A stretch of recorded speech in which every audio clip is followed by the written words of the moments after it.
When you fall over, often this is because you are top heavy. If you drop your weight to your feet, you bounce back up. The gods often do this when fighting. It's difficult for their enemies to do anything. There are those who betray you, and those who do not. If there are those who betray you, you stay away from those people. And those people will be bad no matter what. They're not going to change. It frustrates me to no end that people do evil things to you and they always get kindness and good treatment, and you always have to. Everyone avoids this. There's this fear of anything other than what power and authority wants that is put into everyone, that is determined by long periods of military imperialism or something, or some ancient boundaries that determine what people have to feel is perfectly okay. And that is the problem with human beings, is sometimes we feel it is okay to do evil things, which is why often you tell them to stop, they ignore you. They act as if you make no sense. It's ridiculous to tell you to stop because to them they have permission, and they will ignore you and go right back to whatever it is you're doing and say they feel you're trying to make them uncomfortable with doing something that is perfectly reasonable. Ancient Rome had an eagle as its symbol, for they saw themselves as a predator race. They see themselves as predators, and powerful societies, such as our own, often derive their symbols from Rome, for they see themselves as predators as well. They value that what's the point in being one of us if we don't do anything? That we are the type of creature that preys upon and destroys, has power, is above an eagle, is above everything else. That we have that as part of us. That we are part of a group that has this natural quality that others do not. That either is supported by nature or that is not opposed and hindered by nature in some way. That regardless of how it looks or how it plays out, you know that you have this in you and that they do not, and that is valuable. They value being this race of blue-eyed lions, and they don't like anything threatening or questioning. That makes them very unhappy or angry, and they will always act as if you are doing something to them, because to them that's all that is happening. They didn't do anything to provoke a response. Even though they know they attacked you, they think with you it is the same as nothing, and therefore any retaliation is not retaliation. It's simply an act of aggression, and that's how it's treated. And being responded to that way forces a fear of anything that has to do with that, and that's how it spreads. So then you go do it to someone else because you're afraid of any resistance to that authority forever, or until some other greater authority comes and, I assume, repeats the process and undoes whatever that is. And I often think of a time where somehow everything's reset, that you can take away all the feelings of authority. So whoever now wins a fight, if you now pick a fight with the world and you win, you beat everyone in the world in a fight, you will get to determine what people have to feel is right. So if you could just, that you would then have dominance. An interesting idea. The end of addiction is when you can be without something that you want, but it's not so bad that it's awful and you have to go. That's when people, once again, never want to let you say anything. They want to keep you. Everything is what authority, empathy, love, all of this stuff is nonsense. It's stuff that authority forces people to say because everyone else does it, and people can't handle the whole world losing everything, the whole world. And people question you. They ask why. It's not a question anymore. People don't ask questions. They're only showing disapproval to intimidate you from anything that the other people won't allow. That gives them when they have the power to take away your ability to say anything. And thus they don't want you, because the authority won't allow drugs. Then no, nothing can be allowed. It's as if they think that disobedience is the source of all bad behavior. So it really doesn't matter if you're telling the truth. It's that you're attempting to disobey someone in authority. If you're doing that, then that has to stop for anything to be good. So it's okay to do whatever you have to keep that person unhappy and afraid, because that is okay. And they don't want you to say that it's not just, it takes some effort, but it's not hard work.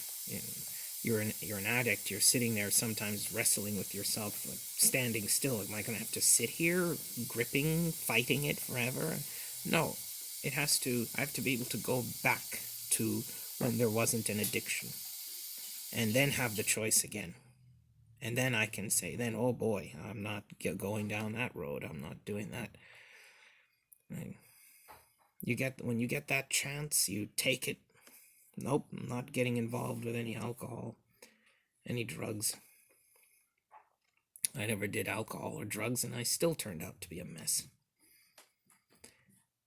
There's an idea that everything in reality, Hermes was the god that I had a lucid dream where I spoke with Hermes, and he spoke of that there is an elemental force of energy under which things were able to moved things around.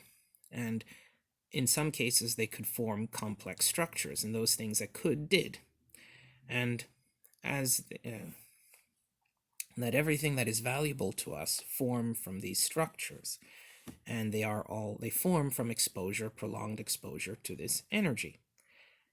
And that means that everything that is valuable because it's complex. It's similar to us. We use it to continue everything. It's fed by the formation of these things. And therefore, if you increase the flow of this energy, you increase the formation of these valuable, complex structures. And good outcomes will start happening more often, and things and more. And then things that are good will happen even more than they already are, and new things that haven't happened before may start happening, and things that were not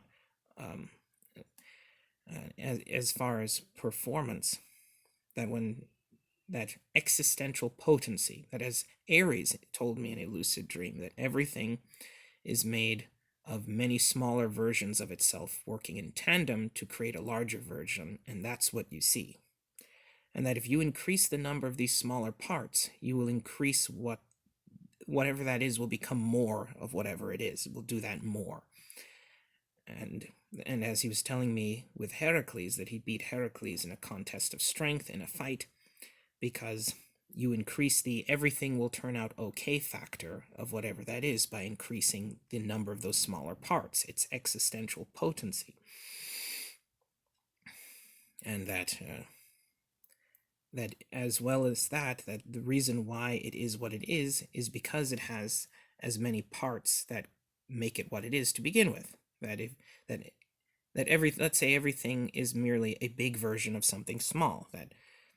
That if you increase the number of parts, not only do you increase what it can make it do more of what it is already doing, but that eventually you could reach some new aspect of the same thing. And that even further, though it would take a lot longer, eventually entirely new structures that never formed before will eventually start to form. Say that people don't want someone that's crippled, that you are in some way crippled. You compensate, you have to work harder to keep up, but these people don't have that. They're fine on their own, and they don't need to do anything special to be what they are. Even if you can't tell that somehow there is something here that is good that you cannot see. And you have it, they don't. And I want someone who has the good stuff, not someone who has to pretend.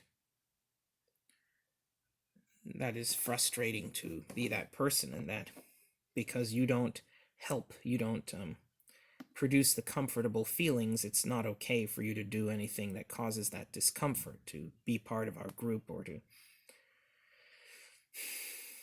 even the honesty to tell you that this is happening makes us uncomfortable. That's part of what gives us strength, is that we can keep the truth from you and make you feel unhappy, or whatever it is that makes you feel uncomfortable and fearful, to intimidate someone, to be afraid of a behavior.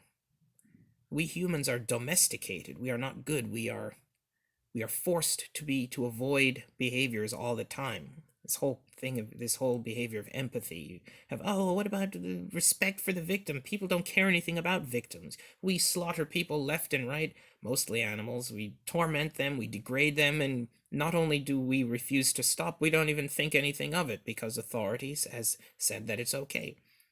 All we care about is power. But of course, no matter what you say, they sit there staring holes in you because he doesn't they're locked. They avoid anything else except he didn't obey authority. In this case, he doesn't have respect for the victim. He doesn't have empathy. That's all they care about. Whatever authority makes them care about. You care about your family because authority tells you to. All of these things, love, empathy. No one loves you. No one. They throw you under the bus for not worshiping an imaginary person. So much can you lose? So much can go wrong. You will lose everything over imaginary people and dominance. People do not love you. Your own family tells you, it's not evil to reject someone because of the way that they look and speak. That's learning how to behave. That's not, and there's nothing wrong with that. Person tells you straight up, there's nothing wrong with rejecting you because you don't look and talk the way that we approve of. So that makes it okay to make you unhappy, and you're not allowed to say anything about it. No one wants to let you say anything that lets you feel that you have power over authority. Nope, that makes them so uncomfortable.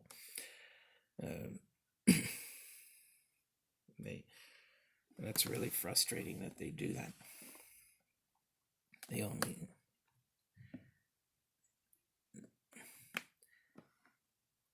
And then they have the nerve to get angry. They will get angry and upset. They'll laugh. They'll cry based on whatever it is. It's as if people become very much what the people around them are. And they won't. Nothing outside that is allowed. Nothing else. Authority and nothing else. And unfortunately, people are fixed that way. If people do, it reaches the point where it's like arguing with someone that over something you saw them do. I saw you do it. I just watched you do it. No, you didn't. I saw you do it. No, you didn't. Stop saying that. Prove it. I was there. No, you weren't. Yes, I was. Prove it. Stop saying that. What proof do you have that you saw me? You saw me. You know I was there. No, I didn't. Yes, you did. Prove that. Let the court see that this nigger has no proof that I saw him see me do that he knows that I know that he saw me see him do anything, or that I saw him see me do anything. And the court says, well, I have to rule in favor of this is all nonsense. The fact that you have to be the kind of person that doesn't betray people or do evil things in the first place. You don't become that person and then change. You have to not do that at all. And it's annoying that no matter what happens, no matter what someone does to you, no, you have to unite. No, you can't say that. You're not allowed. It's annoying. No one can say anything outside of authority. You always have to treat them well. It's so annoying. People have to be the kind of person who will always treat you well, who do not betray you. The fact that that people would ever give the fact that we ever gave permission for this to happen should be a clear and immediate, absolute and unequivocal indication as to who we are. That we are people who do this. We are the kind of person that it is not reasonable to try to deal with or do it or involve yourself with. People should avoid themselves. We human beings are evil and bad people. We will never mean any good. We will never care about other people. And it is annoying that people refuse to see that when you do certain things, when you behave in a way that is evil toward people, and you think that is okay, there is nothing I or anyone else can do about that. If a society approves of something, you're going to get a lot of that thing. That's it. And you keep saying, how? Where? What did I do? You approve of it. And they keep saying, approve it. Where? No, no, we don't. Yes, you do. But unfortunately, it never, it's a very unfortunate reality of our world that people approve of doing evil things sometimes, and inevitably it's going to happen, but they'll never be comfortable with you saying that, because that takes away their strength over you, and they can't allow that, or something that is part of what makes them feel good about their life and their world, and they can't allow that to be.